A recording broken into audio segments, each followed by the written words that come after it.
Oke, baik, kembali lagi bersama saya Bram Frankinata 5105 120 1019 Prodi Rekayasa Sistem Komputer. Ya, kembali lagi saya akan membahas tentang modul ketiga rangkaian kombinasional mata kuliah TSD. Oke, di sini yang pertama yaitu membuat rangkaian full adder FA seperti gambar berikut. Oke, kita buka dulu untuk ininya. Saya sudah membuat rangkaian untuk ini, sudah membuat rangkaiannya seperti ini. Selanjutnya, setelah membuat rangkaian tersebut, kita mengubah nilai C-in, X1 dan X2, kemudian perhatikan nilai output dari S1 dan C-out-nya. Oke.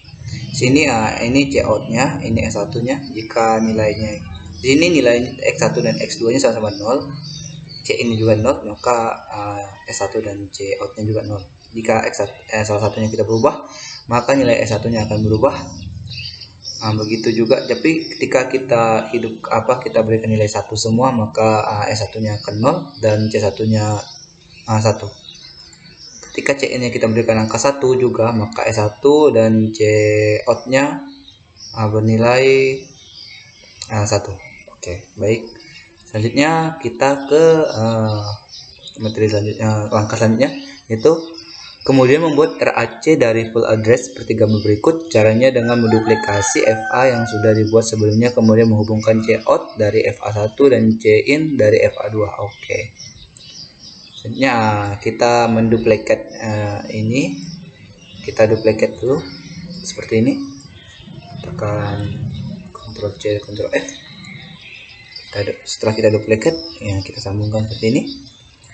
Oke, dengan cara kita hapus nilai C-in dan C-out-nya terlebih dahulu, terus kita sambung rangkaian kedua arus ini. Oke.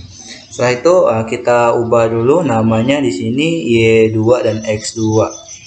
Y2 dan X2, Y2 dan X2. Oke, sini Y2. Sini Y2.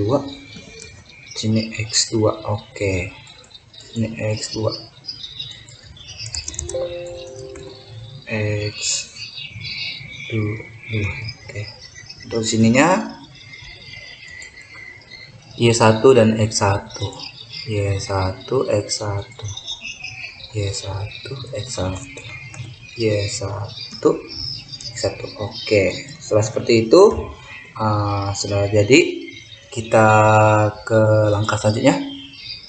Lakukan percobaan untuk melakukan operasi penjumlahan X1 X2 tambah Y1 Y2 sama dengan S1 S2, operasi penjumlahan 2 bit, catat hasilnya. Oke. Saya sudah mencari jawabannya. Jawabannya seperti ini. Jika C-nya 00, X-nya 00, Y-nya 01, maka untuk S-nya 01. Ketika X-nya 01 dan Y-nya 10, maka S-nya adalah 00. Mari kita buktikan. Ketika di sini kita beri nilai Y2-nya 0, maka S1-nya akan bernilai 1. Dan ketika kita berikan X2-nya, maka nilai C-out-nya juga bernilai 0. Oke, ketika keduanya bernilai 1, maka C-out-nya bernilai 1 dan S1-nya bernilai 0. Ketika di sini rangkaian sini, ketika Y1 dan X1-nya 1 dan 0, maka nilai S1-nya adalah 1 dan C-in-nya adalah 0. Ketika X1 dan Y1-nya bernilai 1, S1-nya 0 dan C-in-nya 0. Oke. Kita ke langkah selanjutnya, yaitu ke percobaan 2, membuat rangkaian multiplexer MUX4 seperti gambar berikut. Ini juga saya sudah membuat gambarnya. Saya sudah membuat di sini, yaitu seperti ini. Di langkah ini kita disuruh mengatur ke 4 input dengan nilai yang berbeda seperti contoh di gambar. Oke, kita buat dulu di sini 0110. Oke, 0110. Selanjutnya 1001. Oke, 1001.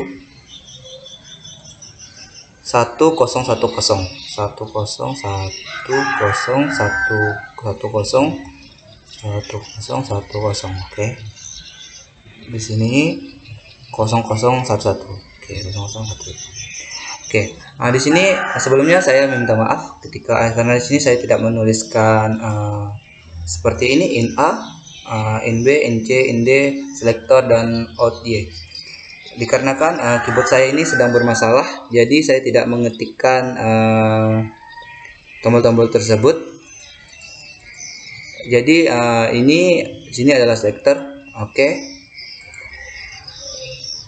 Kemudian atur selector dengan nilai 00, 01, 01, 011. Perhatikan output yang dihasilkan. Oke, yang pertama kita coba di sini adalah 00.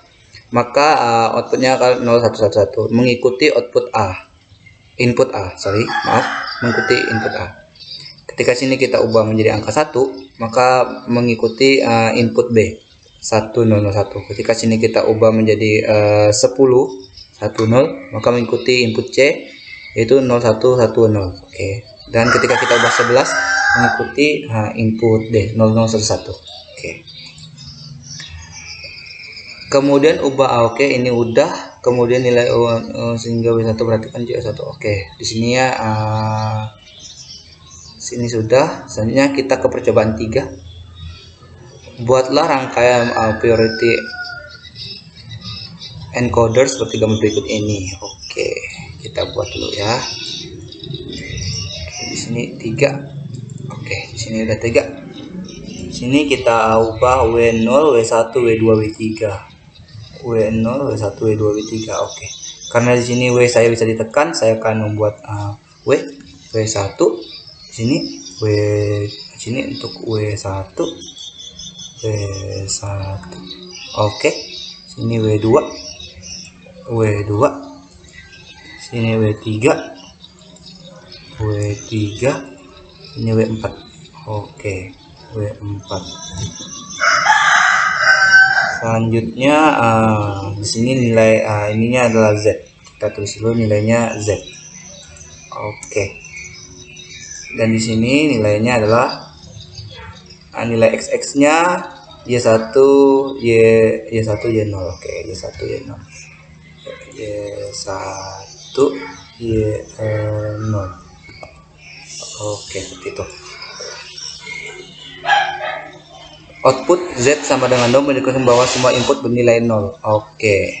Jadi ketika nilai Z ini 0, maka semuanya berarti inputnya itu adalah 0. Benar ya, seperti itu. Selanjutnya di sini kemudian ubah nilai